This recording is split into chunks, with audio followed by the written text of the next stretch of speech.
तो शुरुआत में हम वेनेसडे नाम की एक लड़की को देखते हैं जिसका स्कूल में पहला दिन था। इसकी हरकतों और पसंद नापसंद की वजह से ये कोई आम लड़की नहीं लगती थी। स्कूल में आकर जब अपने लॉकर को खोलती है तो वहाँ उसे उसका भाई बंधा हुआ मिलता है। वो जैसे ही अपने भाई को पकड़कर खोलने लगती है तो फौरन ही उसे कुछ ख्याल आने लगते हैं, जिसमें वो उन लड़कों को देखती है जिन्होंने उसके भाई को यहाँ बंद किया। वो यहाँ से उन लड़कों के पास जाती है उन्हें सबक सिखाने के लिए, जो पूल में तैरने की प्रैक्टिस कर रहे थे। वहाँ वो पूल में बहुत सारी मछलियों को छोड़ देती है जो काटती है। अब सारे बच्चे तो पूल से बाहर आ जाते हैं मगर एक बच्चा नहीं आ पाता और एक मछली उसकी टांग पर काट ले। उसकी हरकत के बाद स्कूल वाले उसे निकाल देते हैं। उसने पहली बार ऐसे नहीं किया था, बल्कि अब से पहले भी वो बहुत सारे स्कूल से निकाली जा चुकी थी। तो इसीलिए उसके माँ बाप उसे एक अकेडमी में ले जा रहे थे, क्योंकि वहाँ वेनेसडे जैसे बच्चे ही पढ़ते थे, मतलब कि जिनकी हरकतें सबसे हटकी होती थी। और वो वहाँ जाना तो नहीं चाहती थी मगर मजबूरन उसे जाना ही पड़ता है। अकेडमी के पास वाले जंगल का सीन देखते हैं जहाँ एक शिकारी शिकार करने आया था। वो जंगल के काफी अंदर जाकर एक जगह पर बैठकर चाय पीने लगता है, मगर तभी कोई चीज अचानक से आकर उस पर हमला कर देती है और बड़ी बेरहमी से उसे मार देती है। वेनेसडे और उसके माँ बाप अकेडमी पहुंचकर वहाँ के प्रिंसिपल के पास जाते हैं। ये प्रिंसिपल भी वेनेसडे की तरह ही आउटकास्ट होती है। आउटकास्ट में जलपरी, वेयरवुल्व्स, वैम्पायर्स, चुड़ैल और ऐसे लोग शामिल थे जिनमें जादुई ताकतें पाई जाती है। और इस तरह के ही सारे बच्चे इस अकेडमी में पढ़ते हैं। वेनेसडे के साथ जिसने कमरे में रहना था, यानी उसके रूम में, उसने कमरे को काफी रंगीन बनाया हुआ था। इसीलिए सब कुछ वेनेसडे को पसंद नहीं आता, क्योंकि उसे तो बस काला रंग ही पसंद था। यहाँ का सारा माहौल देखकर वो मुंह बना लेती है। तब उसकी रूममेट उससे पूछती है, तुम ठीक हो ना, क्या हुआ तुम्हें? जिस पर उसके डैड जवाब देते हैं, मेरी बेटी बड़ी अजीब है, काफी बोर है और बस इसे तुम जिंदा लाश समझो। अपने डैड की ये बातें सुनकर वेनेसडे उन्हें घूरने लगती है। अब उसकी रूममेट उसे पूरी अकेडमी घुमा रही थी कि तभी एक लड़का वहाँ आकर वेनेसडे से उसकी फेसबुक आईडी मांगता है, जिसमें वो कहती है, मैं कोई भी सोशल मीडिया इस्तेमाल नहीं करती, क्योंकि सोशल मीडिया हड्डियों को सड़ा देने वाली सिर्फ एक बीमारी है और कुछ भी नहीं। जाने से पहले वेनेसडे की मॉम उसे कहती है, अब तुम यहाँ से कभी भाग नहीं पाओ। जिस पर वो कहती है, देख लीजिएगा, मैं आपसे वादा करती हूँ कि जल्दी मैं यहाँ से भाग जाऊंगी। वहाँ से जाते वक्त उसके डैड वहाँ एक हाथ छोड़ देते हैं ताकि वो वेनेसडे पर नजर रख सके। उधर जंगल में जब पुलिस छानबीन करने आती है तो उन्हें उस शिकारी की लाश के टुकड़े अलग अलग जगहों पर पड़े मिलते हैं। ऐसा हादसा वहाँ पहली बार नहीं हुआ था, बल्कि तीसरी बार ऐसा हुआ कि अकेडमी के इस जंगल में कोई मारा गया। अब वेनेसडे अपने कमरे की सारी रंगीन चीजें हटा देती है और अपने रूममेट से कहती है, शोर मत करो, कमरे में शांति बनाओ, क्योंकि ये मेरे नॉवल लिखने का वक्त। मगर वो तो गाना लगाकर डांस करने लगती है, जिससे वेनेसडे को गुस्सा आ गया था और वो उसे गाना बंद करने को कहती है। तो वो रूममेट अपने पंजे दिखाकर उसे डराने लगती है, क्योंकि वो थी एक वेयरवुल्फ, मतलब कि आधी इंसान और आधी वुल्फ। तभी इधर एक टीचर आती है जो काफी अच्छी थी और वो वेनेसडे को वेलकम के तौर पर एक फूल गिफ्ट देती। अब अगले दिन जब वेनेसडे कहीं जा रही थी तो उसके डैड का छोड़ा हुआ वो हाथ छुप छुप कर उसे देख रहा था और फिर तभी उसके ऊपर एक स्टैचू गिरने वाला था, मगर बिल्कुल ठीक वक्त पर एक लड़का जिसका नाम जेवियर है उसे बचा लेता। लेकिन इस हड़बड़ी में वो बेहोश हो गई थी और जब उसे होश आती है तो बजाय जेवियर का शुक्रिया अदा करने की, वो उसे कहती है कि मुझसे ये उम्मीद मत रखना कि मैं तुम्हारी शुक्रगुजार रहूंगी, क्योंकि तुमने मुझे बचाकर गड़बड़ कर दी, मेरी इतनी अच्छी मौत को टाल दिया। जब जेवियर कहता है, मैं तुम्हें काफी पहले से जानता हूँ, जब हम 10 साल के थे तब हमारी मुलाकात हुई थी, हम दोनों खेल रहे थे तो मैं जाकर एक ताबूत में छुप गया, लोग मुझे जलाने ही वाले थे मगर तुमने मेरी जान बचा ली और आज मैंने तुम्हारी जान बचाकर हिसाब बराबर कर। वेनेसडे जब अपने कमरे में आती है तो उसे अपने बेड पर कुछ महसूस होता है। वो जैसे बिस्तर हटाती है तो वहाँ उस हाथ को देखकर फौरन उसे पकड़ लेती है और पूछती है, तुम कौन हो और यहाँ क्या कर रही हो? जिस पर वो कहता है, मुझे तुम्हारे डैड ने तुम पर नजर रखने को कहा है, वही मुझे यहाँ पर छोड़ कर गए हैं। और वो उसे कहती है, मगर आज के बाद तुम मेरे लिए काम करोगी, वरना मैं तुम्हें हमेशा हमेशा के लिए दराज में बंद कर दूंगी। तो वो इस चीज के लिए मान जाता है कि ठीक है, मैं हर तरह से तुम्हारी मदद करूँगा। अगले दिन प्रिंसिपल वेनेसडे को एक दिमाग के डॉक्टर के पास ले जाती है, क्योंकि उन्हें भी ऐसा महसूस हुआ था कि वेनेसडे का दिमागी तवाज़ुन कुछ ठीक नहीं है। मगर वो वहाँ कोई बहाना बनाकर हाथ की मदद से खिड़की खोलती है और वहाँ से भाग जाती। भागते हुए वो एक आदमी से टकरा जाती है, जिससे फौरन उसे ख्याल आता है, जिसमें वो देखती है कि इस आदमी का अभी एक्सीडेंट होने वाला है, जिसमें वो मर गया है बड़ी बेरहमी से। मगर वो इस बारे में उस आदमी को कुछ नहीं बताती, क्योंकि उसे खून खराबा बहुत पसंद। वो एक होटल में जाती है है जहाँ उसकी मुलाकात एक वेटर से होती है। वो काफी परेशान दिख रहा था क्योंकि उसकी कॉफी मशीन खराब हो गई। वेडनेसडे उसे कहती है, मैं तुम्हारी कॉफी मशीन ठीक कर सकती, लेकिन इसके बदले तुम्हें मुझे स्टेशन पर छोड़ना होगा, जिसके लिए वो मान भी जाता है और वेडनेसडे उसकी मशीन ठीक कर देती है। जिस पर वो कहता है, बस थोड़ा सा इंतजार करो, मेरी शिफ्ट खत्म होने वाली है, फिर हम चलते। अब वेडनेसडे जब वहाँ बैठी इंतजार कर रही थी कि तभी कोई शरारती लड़की आकर उसे परेशान करने लगती है, जिससे उसे गुस्सा आ गया था और वो उन लड़कों को अकेली ही काफी मारती है और अच्छा सबक सिखाती है। अब इतनी ही देर में उस वेटर के डैड जो पुलिस ऑफिसर थे वहाँ आ जाते हैं। तोड़फोड़ देखकर जब वो अपने बेटे से इस बारे में पूछते हैं तो वो कहता है, कुछ नहीं, बस वो लड़के कस्टमर्स को परेशान कर रहे थे तो इसने उन्हें अच्छा सबक सिखा दिया। तभी यहाँ अकेडमी की प्रिंसिपल भी आ जाती है, उनसे सॉरी बोलकर वेडनेसडे को यहाँ से ले जाती है। रास्ते में वो उस पर काफी गुस्सा करती है कि आखिर तुमने कैसे अकेडमी से भागने की कोशिश की। तभी उन्हें रास्ते में एक एक्सीडेंट हुआ नजर आता है जो उसी आदमी का था जिससे वेडनेसडे टकराई थी, जो देख प्रिंसिपल घबरा जाती है। कहती है, मेरी दुआ है ड्राइवर को कुछ ना हुआ हो। जिस पर वेडनेसडे कहती है, वो तो मर गया है और उसकी गर्दन भी टूट गई है। फिर अकेडमी में आने के बाद वेडनेसडे गिटार बजाने लगती है। वो काफी अच्छा बजा रही थी जिसकी धुन प्रिंसिपल के साथ साथ काफी बच्चों को भी पसंद आती है। रूममेट जब कमरे में आती है तो उसकी नजर हाथ पर पड़ती है, जिस बारे में वो वेडनेसडे से पूछती है कि ये क्या चीज है, जिस पर वो जवाब देती है कि ये हमारे एडम फैमिली का एक मेंबर है। अब हम एक अनजान लड़के को देखते हैं जो लाइब्रेरी में जाकर एक किताब से एक सफा फाड़ लेता है जिस पर एक तस्वीर बनी हुई। उधर हाथ वेटर के घर पहुंच जाता है जिसे देख वो काफी डर गया था और उसे मारने लगता है। फिर हाथ उसे बैठने का इशारा करके उसे वेडनेसडे का नंबर देता है और उसे फोन करने का कहता है। फिर जब वेटर उसे कॉल करता है तो वो कहती है कि हमारी अकेडमी में एक त्योहार मनाया जाने वाला है जहाँ सभी बच्चे आएंगे, मैं वहाँ से भागने वाली हूँ और अगर तुम मुझे स्टेशन तक पहुँचा दोगे तो मैं तुम्हें काफी अच्छा इनाम दूंगी। जिस पर वो वेटर मान भी जाता है। जब वो त्योहार में जाती है तो देखती है कि प्रिंसिपल की नजर मुझ पर ही है, इसीलिए वो एक आदमी को पैसे देकर प्रिंसिपल का ध्यान भटकाने का कहती है। अब वेटर वहाँ आकर वेडनेसडे के जाने से पहले उसे उसके डैड का एक पुलिस रिकॉर्ड तोहफे में देता है जो उसने अपने डैड की फाइल्स में से चुराया था, क्योंकि उसके डैड एक पुलिस ऑफिसर जो थे। अब उस रिकॉर्ड को लेकर जैसे वो यहाँ से जाने लगती है तो तभी वो उस लड़के से टकरा जाती है जिसने बुक में से तस्वीर को फाड़ा था। टकराते ही वेडनेसडे को उस लड़के की मौत के ख्याल आने लगते हैं कि वो थोड़ी देर में मरने वाला है, जो बहुत ही भयानक थी। वो लड़का जंगल की तरफ जाने लगता है तो वेडनेसडे भी उसके पीछे जाती है और कहती है, रुक जाओ, जंगल में मत जाओ, तुम्हारी जान को खतरा है, तुम मर जाओगे। मगर तभी वो उसे अपने जादू से उड़ाकर पेड़ पर लगा देता है और कहता है, खतरा मुझे नहीं तुम्हें है, बल्कि तुम खुद ही खतरा हो और मैं सब लोगों को तुमसे बचा रहा हूँ। उस दिन स्टैचू को मैंने ही तुम्हारे ऊपर गिराया था। जिसके बाद वो उसे एक तस्वीर दिखाता है और कहता है, इस तस्वीर में तुम ही हो जिसे मेरी मॉम ने 25 साल पहले बनाया था और ये उस वक्त की बात है जब वो इस अकेडमी में पढ़ती थी। मरने से पहले उन्होंने कहा था कि इस लड़की इन्हें तुम्हें मुझे रोकना होगा, नहीं तो तुम इस अकेडमी के साथ साथ पूरी दुनिया को भी तबाह कर दोगी। वो बस वेडनेसडे को मारने ही वाला था कि तभी एक बड़ा सा मॉन्स्टर आकर उस पर हमला कर देता है और बड़ी ही बेरहमी से उसे मार देता है। इसके बाद हम वेडनेसडे को उसके कमरे में देखते हैं क्योंकि उसने यहाँ से भागने के इरादे को खत्म कर दिया था, क्योंकि अब उसके दिमाग में बहुत सारे सवाल थे, जैसे कि मैं इस दुनिया के लिए खतरा कैसे हूँ, एक मॉन्स्टर ने आखिर मेरी जान क्यों बचाई, और साथ ही उसके डैड के खिलाफ पुलिस रिपोर्ट जिसमें उसके डैड के ऊपर एक कत्ल का इल्जाम था।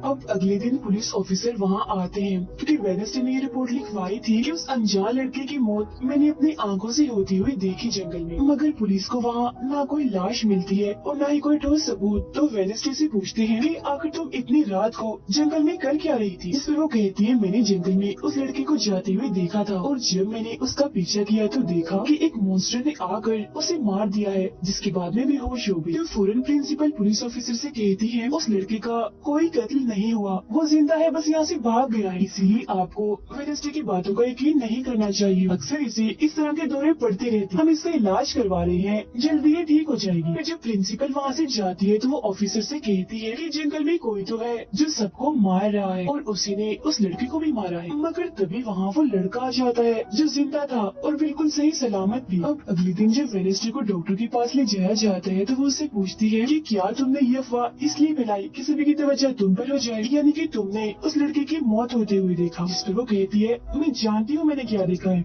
ओके मुझे तुम्हें बताने की कोई जरूरत नहीं। अगले दिन उसे पता चलता है कि उसी लड़के को बगैर किसी वजह से एकेडमी से निकाला जा रहा है, इसीलिए वो अपने साथी और साथ को उस लड़के के पीछे लगा देती है। अब प्रिंसिपल के कहने पर वेडनेसडे एक एक्टिविटी में हिस्सा लेती है, जिस मकसद के लिए वो क्लब ज्वाइन करती है, जहाँ उसके साथ सिर्फ एक ही लड़का था जिसके साथ उसकी दोस्ती हो जाती है। जब हाथ उस लड़के के पीछे जाता है तो दिखता है कि वो अपना रूप बदल रहा है, जहाँ पहले वो एक बुरा इंसान और फिर एकेडमी के प्रिंसिपल का रूप ले लेता है। जिसके बाद हाथ आकर ये सारी बात वेडनेसडे को बता देता है। अब जब क्लास शुरू होने वाली थी तो जेवियर उसे कहता है कि मेरे साथ वाली सीट खाली है तो तुम यहाँ बैठ जाओ, तो वो उसके साथ आकर बैठ जाती है। जेवियर यहाँ मकड़ी की तस्वीर बना रहा था और फिर अपने जादू से वो उसे जिंदा भी कर देता है, मगर एक ही झटके में वेडनेसडे उसे मार देती है और उसकी राख उड़ा देती है। अब एक लड़की जो काफी बदतमीज थी और विलन में थी, उसके और वेडनेसडे के बीच काफी बहस हो जाती है, क्योंकि दोनों ही एक दूसरे से काफी चिढ़ती थी, एक दूसरे को जरा भी पसंद नहीं करती थी। फिर इसके बाद वेडनेसडे अपनी जगह अपने रूममेट को उस क्लब में भेज देती है जहाँ वो एक्टिविटी की प्रैक्टिस कर रही थी, और खुद वो अकेली ही चली जाती है एकेडमी की उस जंगल में मॉन्स्टर को ढूंढने के लिए। वेडनेसडे को वहाँ उस अनजान लड़की का टूटा हुआ चश्मा भी मिलता है, वही अनजान लड़का जिसे मॉन्स्टर को मारता हुआ इसने देखा था। और अब जैसे ही वो इस चश्मे को छूती है तो लाइब्रेरी में उसे वहाँ एक किताब भी दिखती है, तो वो उस किताब को खोजने लाइब्रेरी में चली जाती है, मगर उसे वहाँ उस तरह की कोई भी किताब नहीं मिलती। जिसके बाद वो चुपके से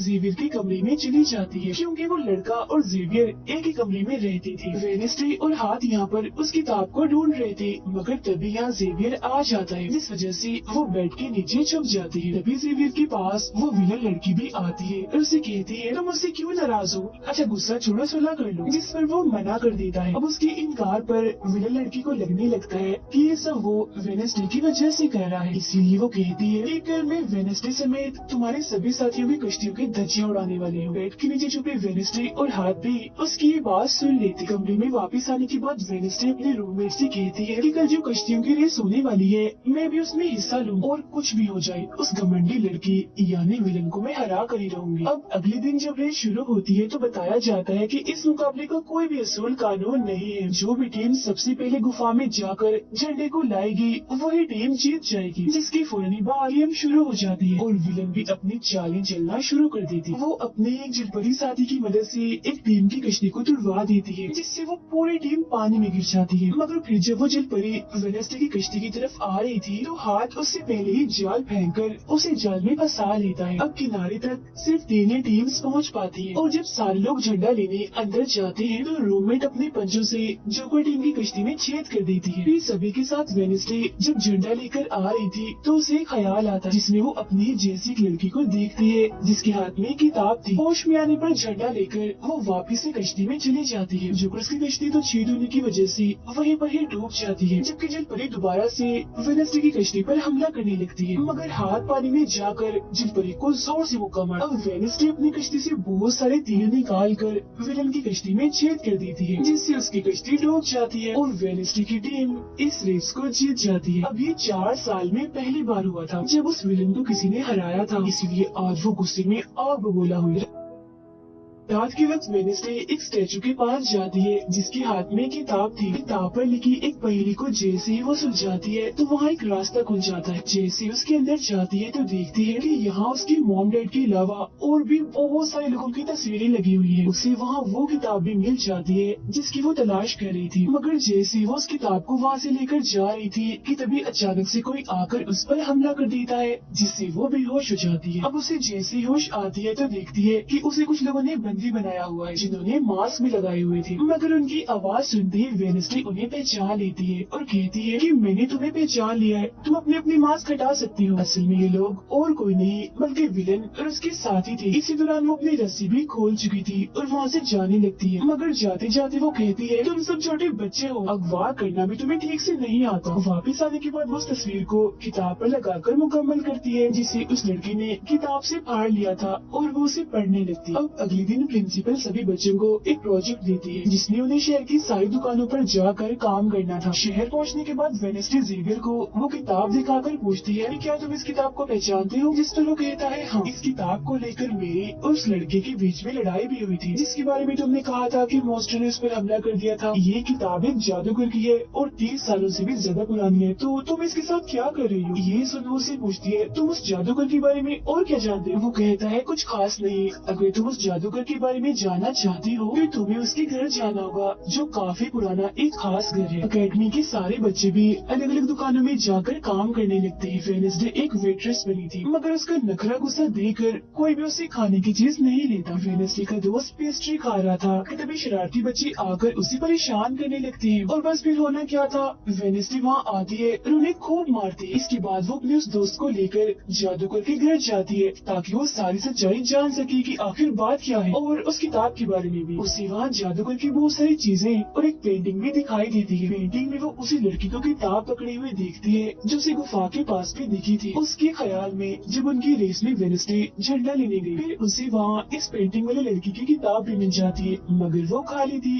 क्योंकि वो नकली थी। इतनी ही देर में वहाँ एक औरत आती है तो वेडनेसडे उसे असली किताब के बारे में पूछती है, जिस पर वो कहती है कि वो किताब तो चोरी हो गई थी और इस वक्त तुम जहाँ खड़ी हो ये भी उस जादूगर का असली घर नहीं है। इसके बाद वेडनेसडे वेटर से मिलने उसके होटल जाती है और उससे जादूगर के असली घर के बारे में पूछती है, तो वो उसे असली घर के बारे में बता भी देता है। जहाँ से वेडनेसडे अकेली उस घर में चली जाती है, वहाँ उसे एक बूढ़ा आदमी मिलता है जो उसे कहता है ये मेरी जगह है, मेरा घर है, निकलो यहाँ से। तब ये सुन वेडनेसडे का साथी वो हाथ उसके मुंह पर ही हमला कर देता है, जिससे डरकर वो आदमी वहाँ से भाग जाता है और वेडनेसडे को यहाँ से कुछ नहीं मिलता, इसीलिए वो यहाँ से जाने लगती है। मगर जब वो दरवाजे से बाहर जाती है तो फौरन उसे ख्याल आता है, जिसमें वो देखती है कि वो जादूगर एक लड़की को चुड़ैल साबित करके इस घर में बंद कर देता है, जहाँ उससे पहले और भी बहुत सारे लोग बंधे हुए थे। ये सारे लोग आउटकास्ट की थे, यानी कोई वेम्पायर था, कोई जलपरी, कोई वेयरवुल्फ तो कोई चुड़ैल, इसीलिए जादूगर इन सबको शैतान समझता था। इस तरह के सभी लोगों को यहाँ कैद करने के बाद वो इस पूरे घर में आग लगा देता है। वो बच्चे जिसे जादूगर ने चुड़ैल साबित किया था वो अपनी मम को आजाद करने की कोशिश करती है, मगर नहीं कर पाती क्योंकि सभी लोगों को जंजीर की मदद से जमीन के साथ बांधा हुआ था। सिर्फ वो बच्ची आजाद थी, इसीलिए अपनी माँ के कहने पर उसे बेसमेंट के जरिए वहाँ से भागना पड़ता है। जिसके बाद वो जादूगर जो बेहद ही जालिम था सभी आउटकास्ट के लोगों को जला देता है। अभी वो लड़की वेडनेसडे के पास आती है और कहती है वो बहुत ही जालिम है, हम सबको मार देगा। तब इतनी ही देर में वो जादूगर भी वहाँ आ जाता है, जिससे वेडनेसडे डर जाती है और वापस से होश में मतलब कि मौजूदा वक्त में आ जाती है। होश में आते वो हाथ से कहती है मैंने उस लड़की को देख लिया, उसने मुझसे बात भी की, मुझे लगता है वो मेरे खानदान की कोई मेंबर है। तभी यहाँ जंगल वाला मॉन्स्टर आकर इस घर पर हमला कर देता है, मगर जब उसकी नजर वेडनेसडे पर जाती है तो वो यहाँ से भाग जाता है। वेडनेसडे और हाथ उसका पीछा करते हैं, मगर देखते हैं कि मॉन्स्टर के कदमों के निशान तो इंसानी पैरों के निशान में बदल गए। अगले दिन उस जादूगर की मूर्ति को इज्जत के तौर पर इस जगह पर लगाया जाने वाला था, क्योंकि शहर के लोग तो उसे अपना हीरो ही मानते थे। और आज वेडनेसडे को वहाँ गिटार बजाने के लिए बुलाया गया था, लेकिन वो लोग जैसे मूर्ति लगाकर अपना काम करने लगते हैं तो तभी वो हाथ फेंक मूर्ति को आग लगा देता है, क्योंकि वेडनेसडे के कहने पर उसने पहले ही मूर्ति पर पेट्रोल डाल दिया था। आग देखकर सारे लोग वहाँ से भाग जाते हैं, मगर वेडनेसडे अभी भी वहाँ बैठी गिटार बजा रही होती है। साथ ही वो मूर्ति को जलता हुआ देखकर खुश भी हो रही थी। अब प्रिंसिपल को वेडनेसडे पर ही शक था, मगर उसके खिलाफ प्रिंसिपल के पास कोई सबूत नहीं था। अब जादूगर के जिस पुराने घर में वेडनेसडे गई थी, जहाँ वो बूढ़ा आदमी था, वो अभी भी वही रुका हुआ था। मगर तभी वो मॉन्स्टर वहाँ आता है और उस बूढ़े आदमी पर हमला कर देता है। लेकिन मरते मरते वो बूढ़ा आदमी मॉन्स्टर की 2-3 तस्वीरें अपने कैमरा में बना ही लेता है। पुलिस को जब ये खबर मिलती है तो फौरन छानबीन करने पहुँच जाती है, जहाँ उन्हें बूढ़े आदमी के कैमरा से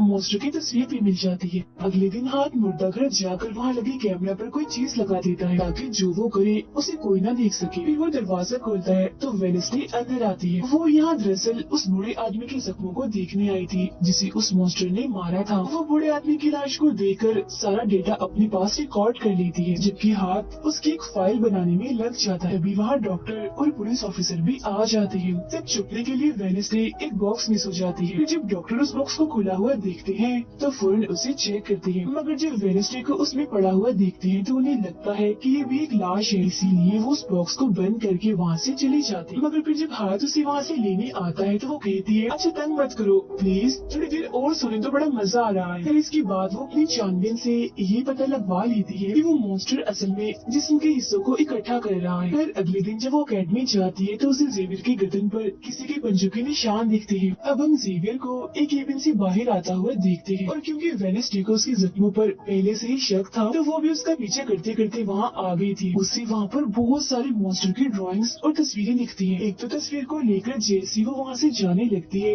तो तभी जेवियर उसे देख लेता है और जाने से रोक देता है, मगर वेडनेसडे उसका ध्यान भटकाने के लिए उसे बस एक ही बात कह देती है कि क्या तुम आज रात होने वाली डांस पार्टी में मेरे साथ चलोगे। जिसके बाद वो जेवियर की बनाई मॉन्स्टर की ड्राइंग्स ले जाकर पुलिस ऑफिसर को दे देती है, जिस पर वो कहती है इससे हम किसी को भी नहीं पकड़ सकते, कोई ठोस सबूत लेकर आओ। अब वेडनेसडे अपनी सारी रिसर्च को अपने दोस्त के सामने रख देती है ताकि वो उसकी मदद कर सके। उनमें से एक ड्राइंग को देखकर उसका दोस्त कहता है कि मैं इस जगह के बारे में जानता हूँ, जिसके बाद वो वेडनेसडे को उस जगह पर ले जाता है जो एक गुफा थी, जिसके अंदर जाकर उन्हें बहुत सारी हड्डियाँ और एक हथकड़ी भी मिलती है। थोड़ा छानबीन करने पर उसे वहाँ एक नोकदार बड़ा सा नाखून भी मिलता है जिसे वो अपने पास रख लेती है। जिसके बाद वो जेवियर के पेंटिंग वाली केबिन में जाती है और डस्टबिन से एक कपड़ा जिस पर खून लगा हुआ था उसे निकाल कर अपने पास रख लेती है। जैसे वो वहाँ से जाने लगती है तो तभी वहाँ जेवियर आ जाता है और उसे पूछता है तुम यहाँ मेरे केबिन में क्या कर रही हो। उसकी बात डालकर वो उसे पूछती है ये जो चोट तुम्हारी गर्दन पर है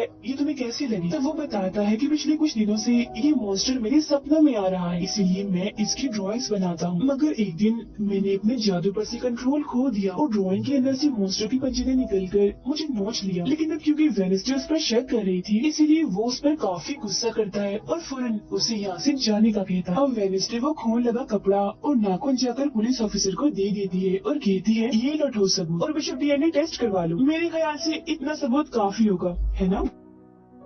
वो अपने दोस्त के पास जाती है और कहती है कि डांस पार्टी में जाने के लिए हमारे साथ कोई नहीं है, तो हम ऐसा करते हैं डांस पार्टी में नहीं जाते बल्कि गुफा में जाकर मॉन्स्टर को ढूंढते। जिसके बाद रात को वेडनेसडे अपने दोस्त के साथ जंगल में जाने की तैयारी कर रही थी, मगर तभी उसके दरवाजे पर वेटर तैयार होकर आता है क्योंकि हाथ में उसे वेडनेसडे की तरफ से डांस पार्टी में चलने की दावत भेजी थी। अब क्योंकि वेटर काफी खुश था तो वेडनेसडे उसका दिल तोड़ना नहीं चाहती थी, इसीलिए वो अपने गुफा में जाने वाले प्लान को खत्म करके वेटर के साथ पार्टी में जाने का फैसला करती है। जब वेडनेसडे वहाँ से जाने लगती है तो उसका दोस्त वहाँ आता है तो वो उसे कहती है आई एम सॉरी मैं पार्टी में जा रही हूँ, हम ऐसा करते हैं कल गुफा में जाएंगे।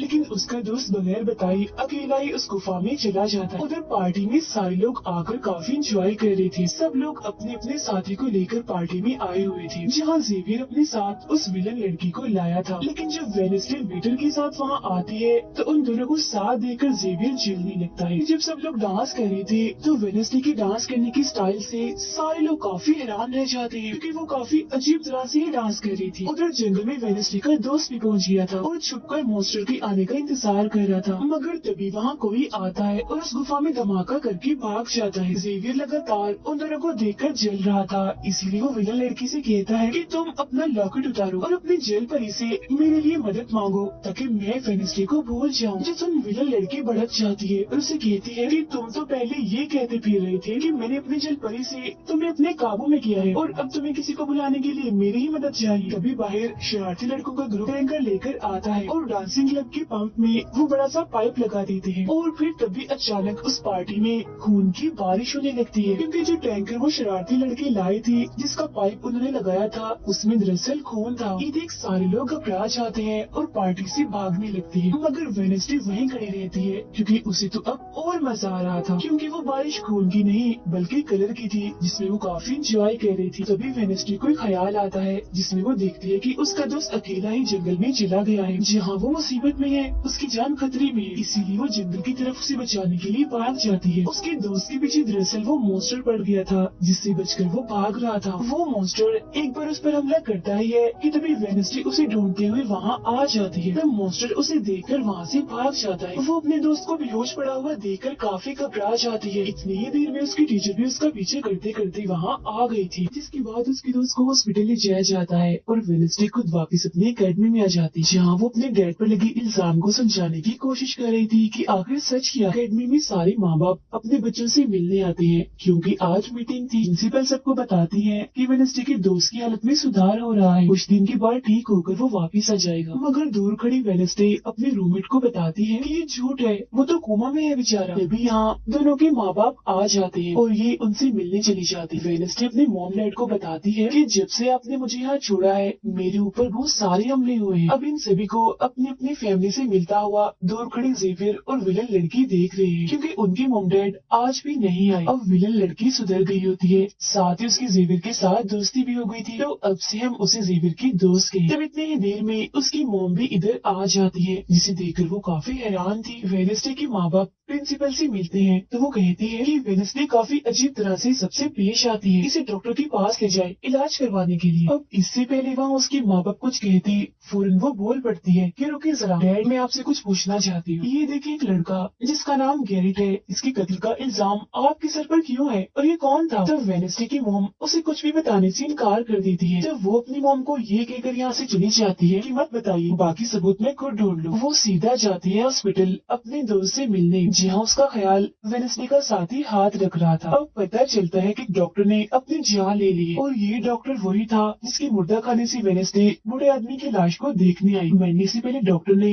एक खत भी छोड़ा था जिसमें लिखा हुआ था कि मैं गैरेट के केस पर शर्मिंदा हूँ क्योंकि मैंने उसकी झूठी रिपोर्ट बनाई थी। अब जब सारे लोग खाना खा रहे थे तो तभी वहाँ पुलिस ऑफिसर आकर वेडनेसडे के डैड को पकड़ लेता है और कहता है कि गैरेट की मौत के इल्जाम में तुम्हें गिरफ्तार किया जा रहा है। जेल में वेडनेसडे अपने डैड से मिलने जाती है, पूछती है कि बताएं गैरेट से आपका क्या वास्ता है। जब वो बताते हैं कि गैरेट तुम्हारी मॉम से बहुत प्यार करता था, फिर एक दिन जब तुम्हारी मॉम और मैं साथ थे तो गैरेट ने आकर मुझ पर हमला कर दिया। मैंने अपना काफी बचाव किया जिस दौरान गलती से उसकी मौत हो गई। ये सुन वेडनेसडे को उनकी बात थोड़ी झूठी लगती है। फिर वो पुलिस ऑफिसर के पास जाती है, कहती है मेरे डैड ने गैरेट को नहीं मारा और ये उनके खिलाफ साजिश की जा रही है। जिस पर वो कहता है दुनिया तुम्हारे हिसाब से नहीं चलती, हमारे पास सबूत आ गए हैं तुम्हारे डैड के खिलाफ। वो कहती है मैं नहीं मानती और मेरा ख्याल है कि जिसने मेरे दोस्त को मारने की कोशिश की उसने ही गैरेट को मारा होगा। पार्क में रूममेट अपनी मॉम के साथ बैठी थी, जहाँ उसकी मॉम चाहती है कि वो पूरी तरह एक वेयरवुल्फ बन जाए और वो उसे एक डॉक्टर के पास जाने का कहती है, मगर रूममेट ऐसा नहीं चाहती, इसलिए वो यहाँ से चली जाती है। अब वेडनेसडे अपनी मॉम के पास जाती है ताकि वो सारी सच्चाई जान सके। उसकी मॉम खुफिया लाइब्रेरी में थी। वो अपनी मॉम से कहती है कि आपने मुझे इस अकेडमी में इसलिए भेजा ना ताकि मैं हमेशा आपकी परछाई बन के रहूं। जिस पर उसकी मॉम कहती है कि ये सिर्फ अकेडमी नहीं बल्कि पहले यहाँ एक ग्रुप हुआ करता था जिसकी बुनियाद तुम्हारे डैड की फैमिली की एक औरत ने रखी थी जिसका नाम गुडी था। वो कहती है मैं ये जानना चाहती हूँ कि डैड ने तो गैरेट को नहीं मारा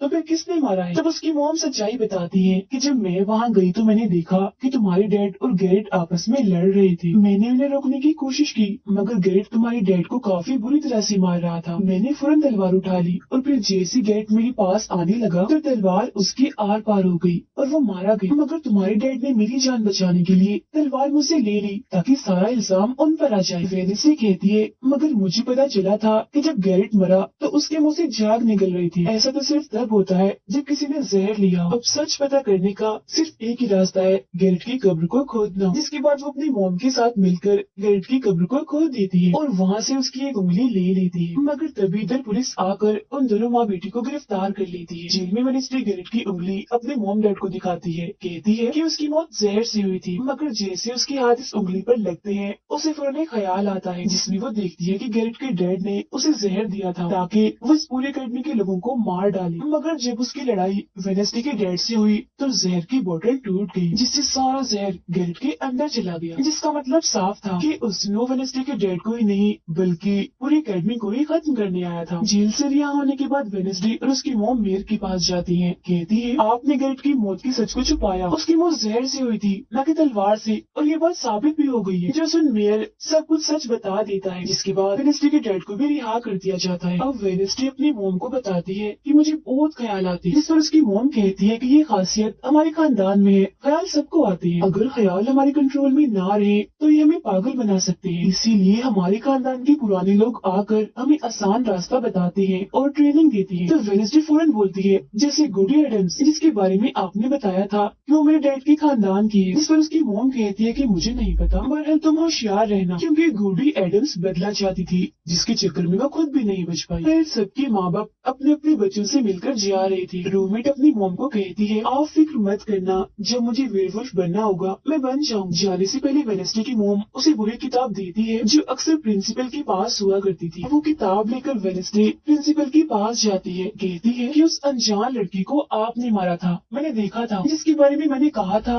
कि उसे मॉन्स्टर ने मारा है, क्योंकि वो आप ही हो जो खुद को बदल बदल कर लोगों को मार रही हो। मैं ये बात अब पुलिस को बता दूंगी। जिस पर प्रिंसिपल कहती है, नहीं, उसे मैंने नहीं मारा, बल्कि वो तो अपनी ताकतों पर से कंट्रोल खो बैठा था और उस दिन उसने तुम्हें मारने की भी कोशिश की थी। इनकी बातों के दौरान इन्हें बाहर से शोर सुनाई देता है। ये चेक करने जब वहाँ जाती है तो पता चलता है कि बाहर ग्राउंड में आग से कुछ लिखा हुआ। अब वेडनेसडे अपने चारों तरफ मोमबत्तियां जला के बैठी थी, क्योंकि वो गुडी को बुलाने की कोशिश कर रही, मगर तभी इधर उसकी रूममेट आ जाती है। साथ ही उसे एक खत भी मिलता है जिसमें कोई उसे गुफा में मिलने बुलाता है। जब वेडनेसडे अपनी रूममेट के साथ वहाँ जाती है तो गुफा के अंदर जाने के बाद उसे एहसास होता है कि यहाँ कोई है। यहाँ दरअसल जेवियर और उसके साथी थे जो वेडनेसडे को सरप्राइज देना चाहते थे, क्योंकि आज उसकी बर्थडे थी। यहाँ वेडनेसडे को एक लाइन लिखी हुई दिखती है कि जब मैं लौटूंगा तो शोले बरसे। इसे जैसे वो हाथ लगाती है तो उसे ख्याल आता है जिसमें वो उसी लड़की से मिलती है जो अक्सर उसे नजर आया करती थी, और ये और कोई नहीं बल्कि गुडी ही है। वो वेडनेसडे को एक महल दिखाकर कहती है कि अगर तुम्हें उस जादूगर के बारे में जानना है तो तुम्हें इस महल को ढूंढकर यहाँ आना होगा। फिर जब वो ग्राउंड में खड़ी उस लाइन को देख रही थी जहाँ आग से कुछ लिखा था, तो तभी उसके पास जेवियर आता है जिससे वो बात नहीं करती क्योंकि नाराज थी। उसे लग रहा था कि हो ना हो जेवियर ही वो मॉन्स्टर है। फिर वो अपने दोस्त के पास हॉस्पिटल जाती है जो अभी भी बेड पर था और उसकी हालत भी खराब थी, इसीलिए वो उसे कोई बात नहीं कर पाती। अब वेडनेसडे अपने दोस्त वेटर से मिलने जाती है और उसे उस महल जो गुडी ने दिखाया था उसकी तस्वीर दिखाकर पूछती है कि क्या तुम इस जगह के बारे में जानते हो, जिस पर वो मना कर देता। अब यहाँ तो उसका काम नहीं हुआ, इसीलिए वो तस्वीर को लेकर जेवियर के पास जाती है और उससे भी वही सवाल करती है कि क्या तुम इस जगह के बारे में जानते हो, मगर तभी उसकी नजर इसी महल की पेंटिंग पर जाती है जो जेवियर ने पहले से ही बनाई हुई थी, जिस पर वो बताता है कि ये जगह रात को मेरे सपने में आई थी तो मैंने इसे बना दिया। अच्छी बात ये थी कि जेवियर इस जगह के बारे में जानता भी था। तब उसे महल का पता लेकर वेडनेसडे वहाँ पहुँच जाती है जहाँ मेयर पहले से ही मौजूद था, और क्योंकि वो जान गया था कि असली कातिल कौन है तो वेडनेसडे उसकी गाड़ी में ही छुप जाती है। मगर जैसे मेयर की गाड़ी शहर में पहुँचती है तो कोई उनकी गाड़ी को ठोक देता है, जिससे मेयर का एक्सीडेंट हो गया था। वो काफी जख्मी हो जाते हैं, उनकी हालत मरने वाली हो गई। फिर अब रात के वक्त वेडनेसडे वेटर और अपने रूममेट के साथ उसी महल में आती है। यहाँ उसे ऐसा महसूस होता है जैसे कोई इधर रह रहा है, क्योंकि मोमबत्तियां गर्म थी और एक कमरा बिल्कुल साफ था। इतनी ही देर में वो मॉन्स्टर भी यहाँ आ जाता है, जिससे बचने के लिए ये लोग छुप जाते हैं। ये लोग देखते हैं कि जिन जिन लोगों पर मॉन्स्टर ने हमला किया था उनके जिस्म के कटे हुए हिस्से यहाँ पर पड़े हुए हैं। अब वेडनेसडे अपने दोस्तों को मॉन्स्टर से बचाना चाहती थी, इसीलिए वो उन्हें यहाँ से ले जाती है। ये वेटर के घर जाते हैं जहाँ जैसे उसकी डेड आती है तो वेडनेसडे उन्हें कहती है कि मैं आपको कुछ दिखाना चाहती हूँ, क्योंकि वो पुलिस ऑफिसर जो थे वो जब उन्हें महल में ले जाती है तो वहाँ पर कुछ भी नहीं था। मतलब जिस्म के कटे हुए हिस्से जो पहले यहाँ पर रखे हुए थे अब वो वहाँ पर नहीं पड़े थे, जिससे पुलिस ऑफिसर को गुस्सा आ जाता है और वो कहते हैं कि आज के बाद तुम मेरे बेटे से नहीं मिलोगी। अब जब वेडनेसडे एकेडमी आती है तो वहाँ उसे प्रिंसिपल मिलती है जो कहती है कि तुम्हें मैंने कहीं भी जाने से मना किया था, मगर तुमने मेरी बात ना मानकर अच्छा नहीं किया। जिस पर वो जवाब देती है, मैं सच का पता लगवाने गई थी, इसलिए मैं माफी नहीं मांगूंगी, मैंने कुछ गलत नहीं किया है। जिसके बाद वो प्रिंसिपल को एक पेंटिंग भी दिखाती है जिसमें वो जादूगर था और वेडनेसडे खुद थी। बताती है कि इसलिए वो अनजान लड़का मुझे मारना चाहता था, क्योंकि उसे लग रहा था कि एकेडमी के लिए मैं खतरा हूँ, मगर खतरा दुश्मन कातिल तो कोई और ही है, जबकि मैं तो इस एकेडमी और सबको बचाना चाह रही हूँ, तो मुझे एक मौका मिलना चाहिए। प्रिंसिपल कहती है, नहीं, तुम कहीं नहीं जाओगी, आगे से ऐसी कोई भी गलती की तो मैं तुम्हें एकेडमी से निकाल दूंगी। और वहाँ से वो ये कहकर चली जाती है। वो जब अपने कमरे में वापस आती है तो देखती है कि रूममेट अपना सामान पैक कर रही है, क्योंकि वो यहाँ से जा रही है। वो गुस्से में वेडनेसडे से कहती है कि तुम्हें सिर्फ अपना काम में निकलवाना आता है, फिर चाहे इसके लिए तुम्हारे दोस्तों की जान क्यों न चली जाए। आज वो अजीब सा मॉन्स्टर हमें भी मार देता। जिसके बाद वो यहाँ से चली जाती है। अब वेडनेसडे बिल्कुल अकेली रह गई थी, इसलिए कमरे में एक जगह बैठकर वो उस बॉक्स को देखने लगती है वो जादूगर के महल से चुरा कर लाई थी। उसे बॉक्स के नीचे एक खत मिलता है जिसमें वेडनेसडे की अपनी ही बहुत सारी तस्वीरें होती हैं, जो देख वो कहती है मेरी एडम्स फैमिली, जादूगर, मॉन्स्टर और मैं शायद किसी न किसी तरीके से जुड़े हुए हैं। और जब ये बात मेरे को पता चली तो किसी ने उनका मुंह बंद कर दिया, मगर मैं चुप नहीं बैठूंगी और तुम जो कोई भी हो मैं तुम्हें ढूंढ लूंगी। देखना, अब मेयर की मौत हो गई थी और जब उन्हें दफनाया जा रहा था तो वेनेसली वहाँ आती है और सोचने लगती है कि कातिल यहाँ आए लोगों में से कोई है, मगर तभी उसे जंगल में कोई दिखता है। वो पीछे करती है तो पता चलता है कि और कोई नहीं बल्कि उसका अंकल है। अंकल बताते हैं कि मेरे ऊपर चोरी का इल्जाम है तो कुछ वक्त के लिए मुझे छुप के रहना होगा। तब वेनेसली उन्हें एक केबिन में छुपा देती है और मॉन्स्टर की तस्वीर दिखाकर पूछती है कि आप इसके बारे में कुछ जानते हैं, जिस पर वो कहते हैं मैं ज्यादा कुछ तो नहीं जानता, अगर तुम्हें इसके बारे में जानना है तो तुम्हें खुफिया लाइब्रेरी में जाना होगा। वहाँ एक तिजोरी में डायरी है जिसमें इस मॉन्स्टर के बारे में सब लिखा है। आधी रात को वेनेसडे उस लाइब्रेरी में जाती है जहाँ जेवियर पहले से ही मौजूद था। तब ये उसे कहती है जहाँ जहाँ मॉन्स्टर से हमला हुआ है वहाँ तुम पाए गए हो तो हो ना हो मॉन्स्टर तुम ही हो, मगर वो उसकी बात को अनसुनी करके यहाँ से चला जाता है। तभी इधर उसके अंकल आते हैं। ये मिलकर डायरी को ढूंढ लेते हैं जिसमें इस मॉन्स्टर के बारे में सब कुछ लिखा था कि ये मॉन्स्टर किसी के कंट्रोल में भी आ सकता है और फिर बस ये अपने मालिक के कहने पर ही काम करता है। रात के वक्त वो अपने साथी हाथ को कहती है कि मैं वेटर से मिलने जा रही हूँ, तब तक तू मेरी डायरी का ख्याल रखना। कि जब वेटर के साथ गुफा के अंदर जाती है तो देखती है कि यहाँ उसने गुफा को सजाया हुआ है क्योंकि वो उसे शादी के लिए पूछने वाला था। वापिस आकर वेनेसडे देखती है कि उसके कमरे का सारा सामान इधर उधर बिखरा पड़ा है और उसकी डायरी कोई चुरा कर यहाँ से ले गया है। फिर जैसे वो अपने साथी हाथ को देखती है तो घबरा जाती है क्योंकि उसकी हथेली में किसी ने चाकू आर पार कर दिया था और अब उसमें जान नहीं थी, वो मर गया था। फिर वो हाथ को लेकर जल्दी से अपने अंकल के पास आती है और दुखी होती हुई कहती है प्लीज अंकल कैसे भी करके हाथ को जिंदा कर दीजिए। तब अंकल बार बार बिजली के झटके उसे देती है जिससे वो जिंदा हो जाता है। वो उसे पूछती है अच्छा तुम पर हमला किसने किया था, जिस पर इशारों से वो बताता है कि मैंने नहीं देखा क्योंकि हमला पीछे से हुआ था। जिस पर वेनेसडे गुस्से से भर जाती है, कहती है चाहे कुछ भी हो जाए मैं उसे नहीं छोड़ूंगी, वो जो भी है। और वो प्रिंसिपल को आकर कहती है किसी ने मेरे कमरे में तोड़ फोड़ कर दी है, साथ ही कोई उस डायरी को भी चुरा कर ले गया है। वो कहती है वो डायरी तो खुफिया लाइब्रेरी में थी तो तुम्हारे पास कैसी आई, तुम ऐसी हरकतें मत करो कि अकेडमी को बंद करना पड़े, ऐसा मैं होने नहीं दूंगी। फिर जब वेनेसडे वहाँ से जा रही थी तो तभी उसके पास उसके साथी आते हैं और उसे जानकारी देते हैं कि गैरेट जिसकी मौत का इल्जाम तुम्हारे डैड पर था उसकी मोम को किसी ने डबोकर मारा था और मरने से पहले उनकी सारी प्रॉपर्टी एक डॉक्टर ने हथियार ली थी। डॉक्टर नाम सुनकर वेनेसडे को दिमागी डॉक्टर पर शक होता है, इसीलिए वो सीधा उनके पास जाती है। कहती है कि मैं जानती हूँ आपके अंदर गैरेट की मोम की आत्मा है जो सबसे अपनी मौत का बदला लेना चाहती है, अब बस कर दो तुम्हारा खेल खत्म हुआ। जिसके बाद वो यहाँ से चली जाती है। ये सारी बातें सुन डॉक्टर को जरा भी समझ नहीं आती कि क्या बोल रही थी, इसीलिए वो फौरन प्रिंसिपल को कॉल करती है। कहती है वेनेसडे आई थी, उसका बर्ताव काफी अजीब था, उल्टी उल्टी बातें कर रही थी वो। अब तभी यहाँ मॉन्स्टर आ जाता है जो डॉक्टर पर हमला करके उन्हें मार देता है। अब डॉक्टर तो मर गई थी इसीलिए वेनेसडे की शक की सुई अब जेवियर पर आ जाती है, इसीलिए वो उससे मिलने उसकी कैबिन में जाती है। यहाँ उसे मरे हुए लोगों का सामान भी मिलता है जिससे उसका शक और पक्का हो जाता है। अब तभी इधर पुलिस भी आकर जेवियर को पकड़ लेती है क्योंकि पुलिस को यहाँ पर वेनेसडे ने ही बुलाया था। अब जब वेनेसडे कमरे में आती है तो उसकी रूममेट वापस आ गई थी। कहती है तुम्हारा और मेरा कोई ताल्लुक है, मैं तुम्हारे साथ रहना चाहती हूँ, मैंने तुम्हें और हाथ को बहुत याद किया। फिर इसके बाद वेनेसडे वेटर के पास जाती है जहाँ उसे फिर से कुछ ख्याल आने लगते हैं जिनमें वो देखती है कि मॉन्स्टर और कोई नहीं बल्कि वेटर ही है जिसे वो पसंद करती है। मगर फिलहाल वो उसे कुछ नहीं कहती, उसे एक जगह पर लाती है और फिर कहती है कि जेवियर को तो फंसाया जा रहा है जबकि असली मॉन्स्टर तो तुम ही हो, मगर वो इसके लिए बार बार मना करता है। तभी यहाँ वेनेसडे के सारे दोस्त भी आ जाते हैं और वेटर को पकड़कर कुर्सी से बांध देते हैं। अब वेनेसडे उस पर जुल्म करना चाहती है मगर उसके दोस्त ऐसा करना नहीं चाहते, इसीलिए वो यहाँ से चले जाते हैं। फिर जैसे ही वो वेटर को मारने के लिए आगे बढ़ती है तभी वेटर के डैड पुलिस ऑफिसर यहाँ आ जाते हैं और वेनेसडे को गिरफ्तार कर लेते हैं। हालांकि वो उन्हें कहती भी है कि असली कातिल आपका बेटा है, वही मॉन्स्टर है ये, मगर वो उसकी एक नहीं सुनते। फिर जब वो यहाँ से जा रही थी तो वेटर उसके पास आता है, कहता है कैसा लगा हारना, अभी तो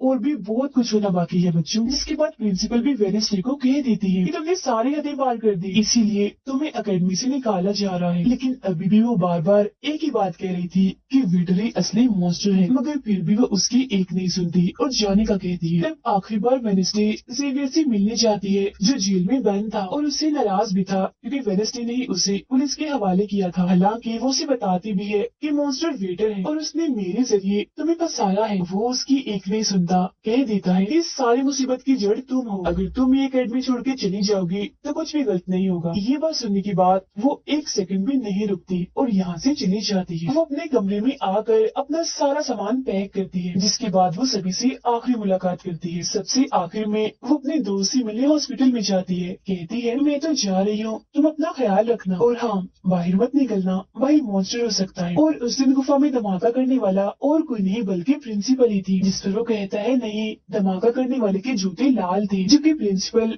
कभी भी लाल जूते नहीं पहनती। ये बात सुनकर वेनेसडे को पता चल जाता है कि असली कातिल कौन है। वो अपने उसी टीचर के पास जाती है जिसे सब पसंद करती थी और कहती है बाकी लोग तो बिला वजह मारे गए हैं, जबकि असली कातिल तो तुम ही हो। तुमने ही वेटर को अपने कंट्रोल में करके उसे मॉन्स्टर बनाया और धीरे धीरे उसे अपना गुलाम बना लिया। अपने इशारों पर नचाकर लोगों को उसके जरिए मरवाया। तभी यहाँ वेटर भी आ जाता है, जिसे वो टीचर कहती है जल्दी करो, वेनेसडे को मार दो। लेकिन दरअसल ये वेटर नहीं थी बल्कि प्रिंसिपल थी, जो रूप बदल कर यहाँ पर आई थी। और अब टीचर प्रिंसिपल के गले में जहर का इंजेक्शन घुसा देती है, जिससे प्रिंसिपल बेचारी मारी जाती है। फिर वो वेनेसडे को भी बांध कर जादूगर की गुफा में ले आती है। गुफा में आकर वेनेसडे को पता चल जाता है कि जिन मरे हुए लोगों के जिस्म के हिस्सों को इकट्ठा किया गया था वो दरअसल जादूगर को दोबारा से जिंदा करने के लिए किए गए थे। तभी यहाँ टीचर जो असली विलेन थी वेनेसडे को बताती है कि जब गूडी ने जादूगर को मारा था तो गूडी ने अपने खून से जादूगर की कब्र पर एक ताला लगा दिया था। और अब जादूगर को जिंदा करने के लिए हमें गूडी की फैमिली मतलब एडम्स फैमिली के लिए किसी इंसान का खून चाहिए, साथ ही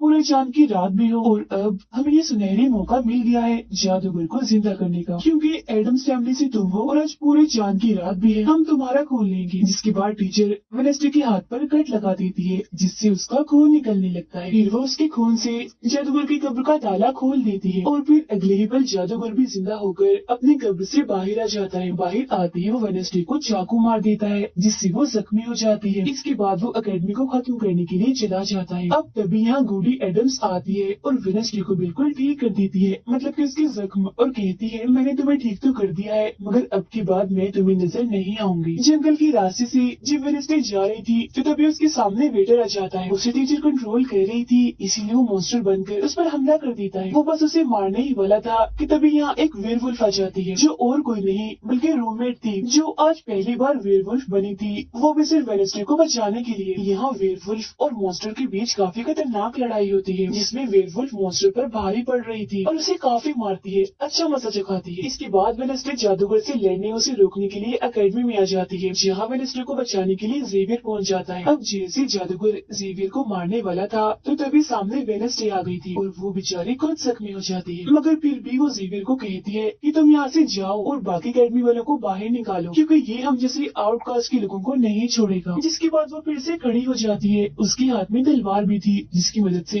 वो जादूगर से लड़ती है। मगर जादूगर काफी ताकतवर था, इसीलिए वो उसके सामने नहीं टिक पाती। वो बस उसे मारने ही वाला था कि तभी इधर जेवियर की दोस्त आकर जादूगर का ध्यान भटका देती है। जिस दौरान मौका देकर वेनेसडे उठती है और तलवार के एक टुकड़े को जादूगर के दिल की आर पार कर देती है, क्योंकि ऐसा उसे गूडी एडम्स ने करने को कहा था। जहाँ जादूगर एक बार फिर से मर जाता है और उन्हें उसका जिस्म जलने लगता है और राख बनकर उड़ जाता है। जादूगर के मरते ही यहाँ वो टीचर आ जाती है, जिसके हाथ में गन थी, जिसे वो वेनेसडे पर तान देती है क्योंकि वो उसे मारना चाहती है। मगर तभी यहाँ वेनेसडे का दोस्त भी आ गया था, जिसके पास बहुत सारी मधुमक्खियाँ थी। वो उन सभी मधुमक्खियों को टीचर पर छोड़ देता है, जिससे उसका भी काम तमाम हो जाता है। जब वेनेसडे अपने मिशन में कामयाब होकर बाहर आती है जहाँ सारे लोग खड़े थे, तो वो वहाँ अपने रूममेट को भी देखती है, जो अब वेयरवुल्फ से अपने असली रूप में आ गई थी। यहाँ वो दोनों पहली बार गले मिलती है, मगर हैरत, अब वेनेसडे को कोई भी ख्याल नहीं आ रहा था। कुछ वक्त के बाद वेनेसडे अपना नॉवल भी पूरा कर लेती है, मगर वो इसका एंड नहीं करती, इन्हीं की उसे खत्म नहीं करती और आगे बस एक सवालिया निशानी छोड़ देती है। वो जेवियर से मिलने जाती है, जहाँ वो उसे गिफ्ट देता है जिसमें मोबाइल था। वो इस गिफ्ट को ले तो लेती है मगर कुछ नहीं कहती और वहाँ से चली जाती है। फिर जब वो अपनी गाड़ी में थी तो उसके पास मैसेज आता है, जिसमें उसकी कुछ तस्वीरें थी और साथ ही ये मैसेज भी था कि मैंने तुम पर नजर रखी हुई है, जिससे वो सोच में पड़ जाती है कि टीचर तो मर गई है, मगर अब उसके बाद ये कौन है जो सब कर रहा है। इसी सोच में वो अपने घर के लिए निकल जाती है। जिसके बाद हम पुलिस की गाड़ी को देखते हैं, जिसमें वो वेटर को बांधकर कहीं ले जा रही थी, क्योंकि उन्हें भी पता चल गया था कि ये असली मॉन्स्टर है, इसे बस कोई कंट्रोल करता है। मगर तभी अचानक से वेटर दोबारा मॉन्स्टर बन जाता है और सभी पुलिस वालों को मार देता है। इसका मतलब ये था कि टीचर की तरह अभी भी कोई है जो इसे कंट्रोल कर रहा है और वो लोगों को मरवाता रहेगा इसके जरिए। और ये अनजान इंसान वही हो सकता है जिसने वेनेसडे को मैसेज किया, यानी कि कि अभी भी कोई है जो अकेडमी को बंद करवाने में लगा है और मॉन्स्टर के जरिए खून खराबा कत्ल होना आम ही रहेगा। और इसी के साथ ही ये सीजन इधर ही खत्म हो जाता है।